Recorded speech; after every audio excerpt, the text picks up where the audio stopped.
Bonjour à tous, vous êtes sur Simple Logique Explicable. Aujourd'hui, nous continuons notre série d'exercices sur la statique des fluides. Nous en sommes au troisième exercice et nous allons étudier ici un dispositif mécanique qui est très important dans le support des charges lourdes parce qu'il permet considérablement de réduire la force la force à fournir pour soulever des charges considérablement lourdes. Il s'agit ici d'un cric hydraulique. Donc, l'exercice qui est soumis à notre appréciation va nous permettre d'étudier cela en nous faisant déterminer une force nécessaire à appliquer à la manivelle d'un cric hydraulique pour soulever un poids de 900 kg. Dans l'exercice nous étudions ici un cric hydraulique rempli d'huile. On s'en sert pour soulever des masses importantes tout en négligeant un effort réduit de façon considérable. Donc, en négligeant maintenant les masses des deux pistons, quelle est la force F nécessaire appliquée à la poignée pour supporter le poids de 900 kg. Nous avons la poignée qui est là et la presse pour le poids de 900 kg qui est juste là. Donc en fait, de façon pratique, voilà à peu près à quoi ça ressemble un cric, un cric hydraulique. Donc la manivelle que vous voyez là, tout ça qui est avec la manivelle que vous voyez ici, c'est elle qui est représentée là. Donc on peut appliquer une force F dessus pour soulever une charge qui sera placée ici. Donc maintenant, si on essaye d'analyser notre système, on a notre poids qui agit là, on a notre fluide qui est là, notre liquide qui est l'huile que nous avons de ce côté. Ça veut dire que nous avons un piston, comme vous le voyez là, dont on va négliger, la masse.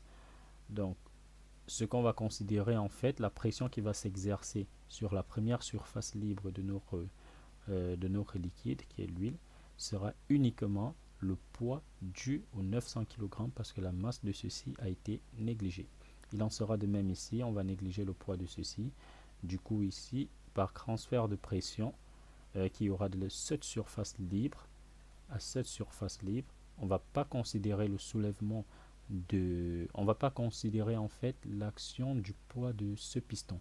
C'est pour ça qu'on dit ici qu'on va négliger le poids des deux pistons pour simplifier un peu l'étude. Donc maintenant, passons au vif du sujet. Si on essaye de représenter les forces comme on a dit, ça veut dire que sur cette surface libre, on aura une force P qui va agir, qui sera le poids simplement de notre charge de 900 kg.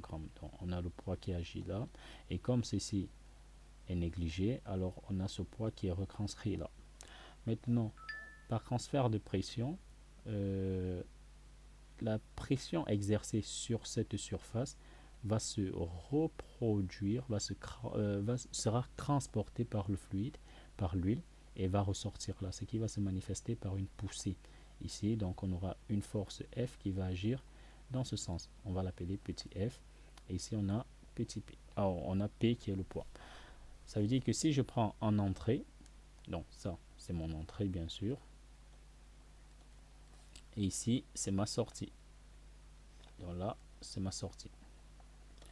Alors la pression en entrée, vu que c'est la pression qui sera transmise par le fluide, alors la pression en entrée sera égale à la force d'entrée qui est simplement le poids sur la surface d'entrée, tout simplement. Donc, or, je sais que ma surface d'entrée, parce qu'ici ce sont des colonnes qui sont cylindriques dont on a donné le diamètre, ça veut dire qu'on a là décrit comme ceci, et pour la sortie on a ça. Ici on a un diamètre de petit d, et là nous avons un diamètre de grand D. Ça veut dire que ma surface d'entrée qui sera pi fois r ancré au carré sera simplement pi fois d sur 2 au carré, autrement dit pi d carré sur 4. Ce qui veut dire que ma pression en entrée est tout simplement 4p sur pi d carré. Maintenant, qu'en est-il de ma pression de sortie? Ma pression de sortie sera simplement la force qui agit sur cette surface libre, la petite surface libre que vous voyez ici, Donc, parce qu'on aura f qui agit dans ce sens, ça veut dire qu'on aura f qui sera divisé par cette surface. Du coup, j'aurai f divisé par ma surface de sortie. Or, de même, la surface de sortie sera simplement égale à pi petit d carré sur 4, ce qui veut dire que ma pression de sortie sera 4 fois f divisé par pi petit d carré. Par transfert des pressions dans le fluide, on aura la pression d'entrée qui sera simplement égale à la pression de sortie, ce qui nous permet d'écrire 4P.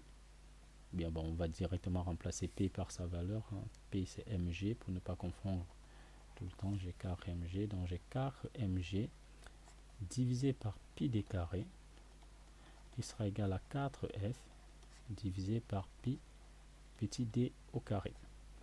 Ceci, bon, je peux simplifier par 4 sur pi, 4 sur pi, ceci me permet d'avoir une expression de f, tout simplement. Donc j'ai petit f qui sera égal à mg que va multiplier d sur grand D, le tout au carré.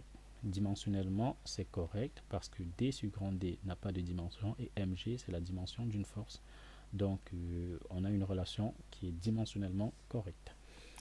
Maintenant, à partir de l'expression de F, c'est pas la force F qu'il nous faut. Ici, on nous demande de déterminer cette force F. Donc, ça veut dire qu'ici, ce qui reste à faire, c'est analyser l'étude statique de ceci. Donc, de notre manivelle qui est là. On va étudier la statique de ceci pour avoir l'expression de F qu'il faut. Alors, étude statique.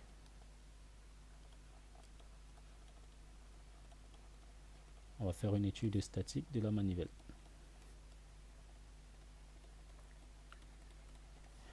On est tous d'accord que si jamais nous avons notre état initial qui est dans ce sens, comme c'est le cas, et que nous appliquons une force de poussée là, alors mon système va roter d'un certain angle. Et qu'est-ce qu'on aura? On aura simplement ceci. On aura notre barre, notre manivelle qui va roter d'un angle θ. Et comme on a notre manivelle qui rote d'un angle θ, pour le faire revenir à l'état initial, on va devoir appliquer une force F sur cette manivelle. C'est la raison pour laquelle en fait on a besoin d'une force F. On a besoin d'une force F pour maintenir notre système en équilibre. Donc, lorsque la force F agit comme ceci, il faut une force F qui va compenser également l'action de cette force F, tout simplement, pour essayer de contrer en quelque sorte. Ça veut dire que qu'est-ce que nous avons? Vu que notre solide sera en mouvement rotatif, on va appliquer la deuxième condition d'équilibre statique, qui sera la somme des moments. Maintenant, on peut se référer à quel point on peut se référer à ce point, par exemple, dans ce point que vous voyez ici. On peut l'appeler par exemple A.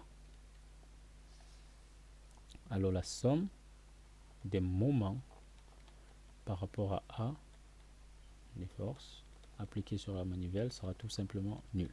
Ce qui revient à voir le moment par rapport à A de ma force petit f plus le moment par rapport à A de ma force grand F qui sera tout simplement égal au vecteur nul. Maintenant ceci, bon, je sais pas, je veux pas trop complexifier parce que ça c'est juste un couple de moments. Bon, comment on appelait encore un bras de levier, mais on peut le retrouver, on peut retrouver l'expression. Donc par exemple, si je prends ceci, on sait que ça me fait du A à ce point. Donc si je l'appelle oméga 1, j'ai A oméga 1 qui est simplement cette distance. Ça veut dire que cette distance, je vais par exemple l'appeler petit l.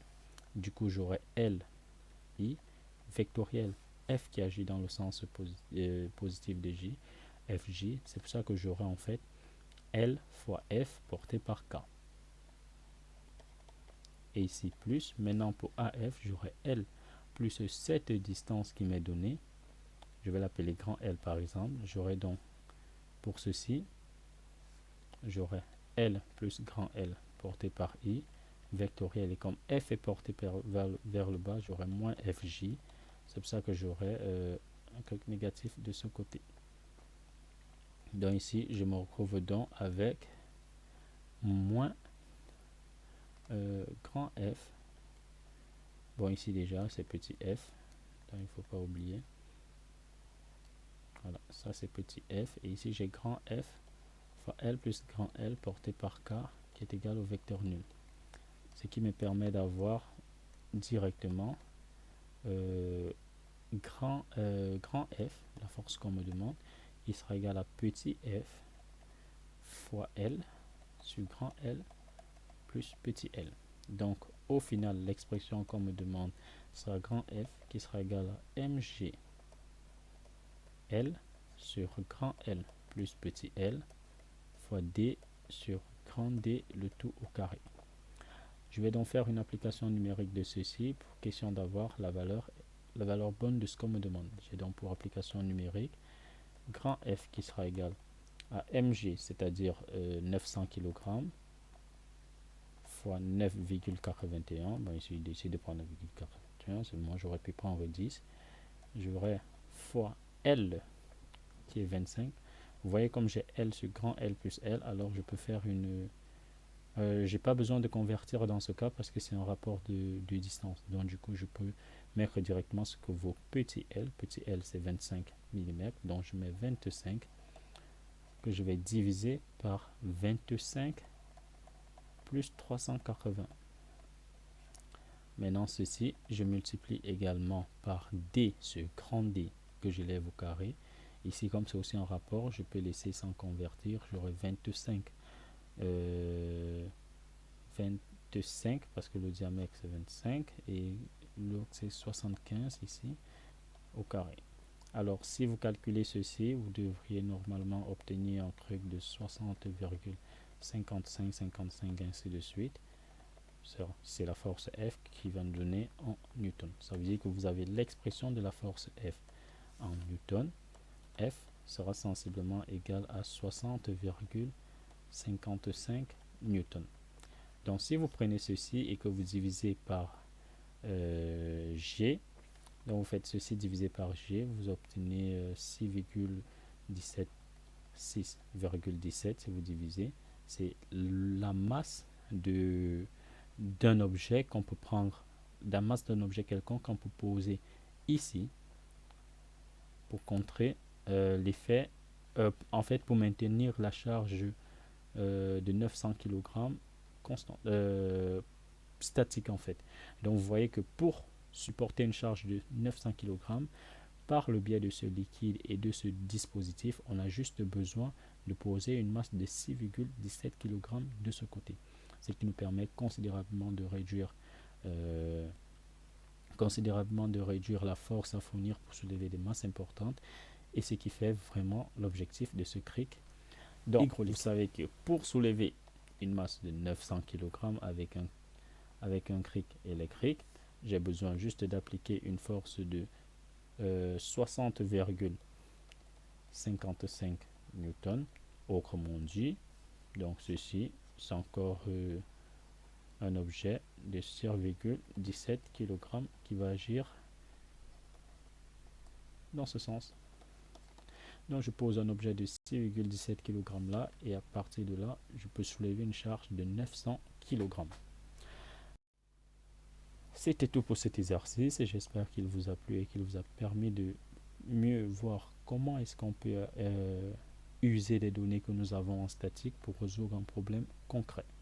C'était Martin Ramier, vous étiez sur Simple Logique Explicable. N'oubliez pas de vous abonner, d'activer la cloche de notification pour ne rater aucune des prochaines vidéos. A plus et portez-vous bien. Bye bye.